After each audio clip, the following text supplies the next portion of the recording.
Susundan kita, susundan. Yan ka lang, Nay. Naisip Pagkabang tayo. ko Pwede ilaki na sundan yung mo manok. ako, tara. Manok po ako, manok kayo dyan. Yan.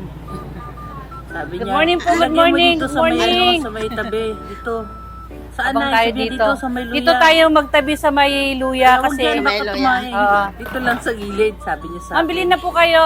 Nitib Ito na na manok nga. ni nanay. Sabi ko na, Ayan. mukhang... Itabi natin na sa tangla, Bakit sa manok luya baka kasi mag- di ba pag tinola to. Di, diyan. May ilagay lang natin yan. Oo. O sige. Ayos lang yan. Alok muna Dyan lang, natin sa dyan, mga dyan. Ay, dumadaan. salamat, Sir, manok na nakita mo nitib, mukha sir. ko.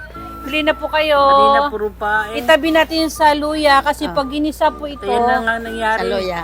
sa Ayun, luya. Ay, buhay pa, buhay pa Hindi, yata. hindi. Nakaano yan siya. Naku po, Hindi yan siya apat na manok, hindi ko malaman kung sa panghuli. Ayun na. At ayan na, kabuti na Wala lang, na. tinulungan ako ng Hindi, hindi, may ano yan. Ay, tama na ako na lang mag-vlog. May tali yan. Nanay, ano ba itong tinda mo? Mas mabilis pa sa